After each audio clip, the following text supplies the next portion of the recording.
it can just come out of nowhere and hit you. You can go from feeling good to on the edge of blacking out in a matter of minutes. If you don't manage that one risk, nothing else is going to matter.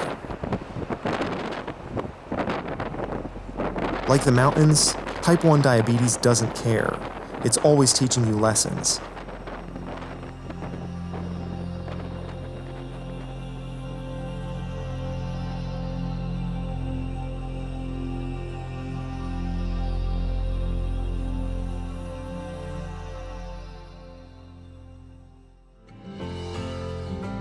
My name is Steve Richert. I'm a climber, and I live with type 1 diabetes. My friends and my climbing partners on this expedition, Matt and Blake, also live with type 1. As diabetics, we've all been told at some point that there are things we can't do, that we don't belong in the mountains. So we set off into the Wind River Range to tell a new story. Our goal was the first ascent, going where basically no one had gone before. To not only show what we could do with our climbing, but also where we could go with our diabetes. All three of us have lived with type 1 diabetes for more than 10 years apiece, but even with that experience, diabetes poses a real risk that can't just be put on pause until the climbing is done.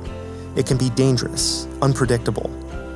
We are sharing the risk and reward together 16 miles from the nearest trailhead.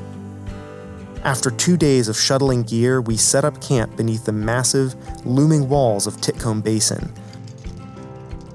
This was where we would write our legacy through a quiet passage recorded in scribbled topo maps.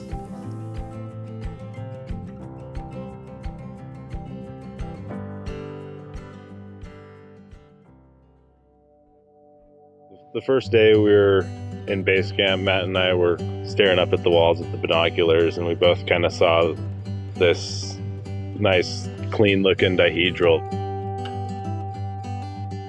Got pretty psyched about it, I think. We were pretty ready to get up climbing. We hiked up there the next morning. I see a lot of similarities between climbing and diabetes. There's a lot of internal struggle. It's often one person accomplishing, your own goals, your own desires. And I think diabetes is often fought alone. You have to manage everything yourself.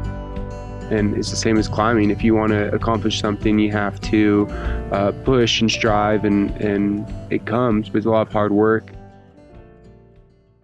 We just got up the base of the cliff, which is right there. It looks pretty rad, and got the butterflies, but we're excited. Diabetes absolutely adds a level of risk to anything that you do, and specifically with climbing and being out in the wilderness, because there's already so much unknown, so much that you can't control.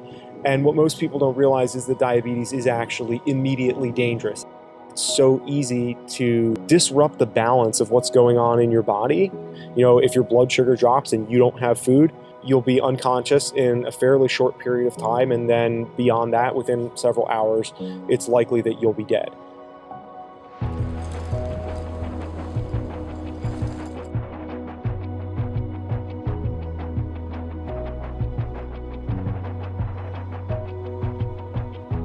To us from the ground, I think we were like, oh, it looks like cake. Like, we'll just go up and climb it in a day. We got to a ledge, and then we started climbing up from there and realizing that the systems we saw from the ground, they were actually all huge chasms or enormous offwidths or chimneys. Slowly, we started to realize that we were going to have to sort of navigate around all these systems.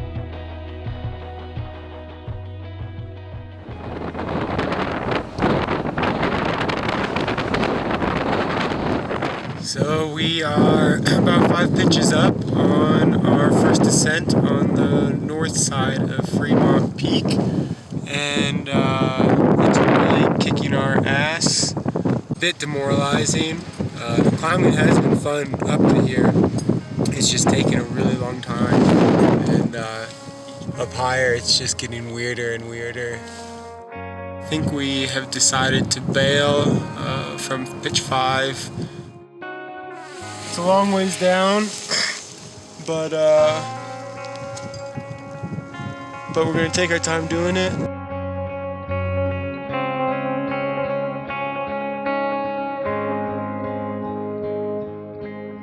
I think we go out and climb with our diabetes. It's because everywhere else in the world, there are things that make us feel abnormal.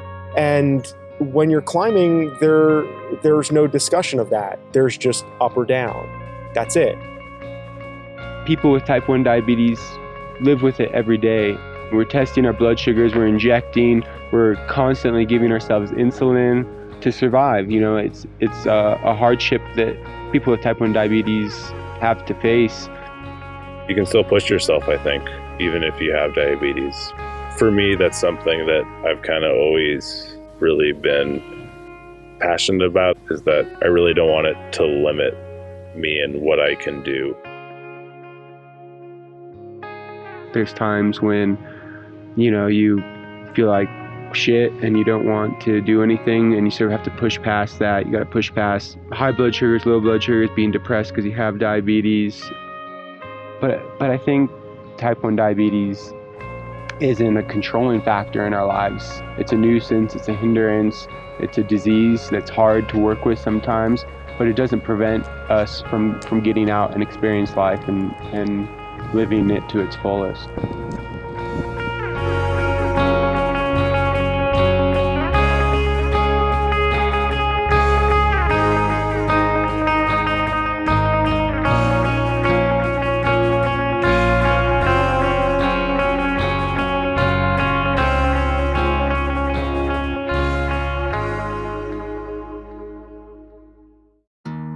After an attempt at a first ascent, unstable weather kept us a little bit closer to camp. We took a few rest days, which gave us a chance to explore some bouldering. Getting a taste of success on a smaller scale rekindled a desire to keep trying. This time for a first free ascent of the massive dihedral that split the western face of Fremont Peak.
How's it going?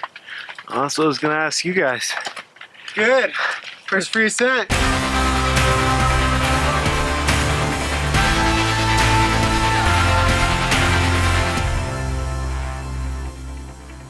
That's pretty rad. Nice. I'm pretty stoked. Nice job, guys. It's awesome. Definitely stoked. I think the first free ascent is accomplishment in its own right. You know, it's a rarely done climb, even as the aid line, and we went up and free climbed it. So I'm pretty psyched.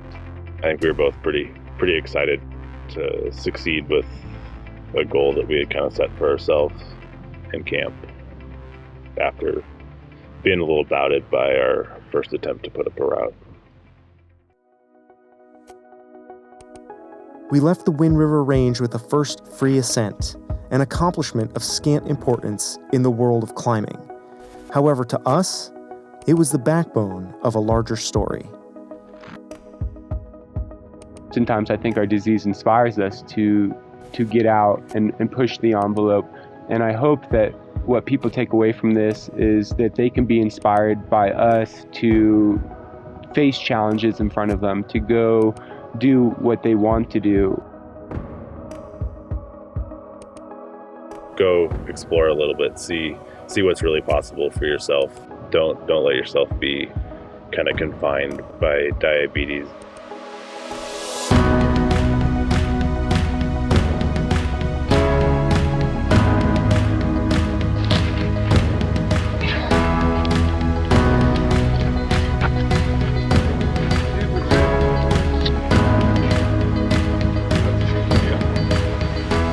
It's fine if it was stable. Maybe I should go back to the drawing board.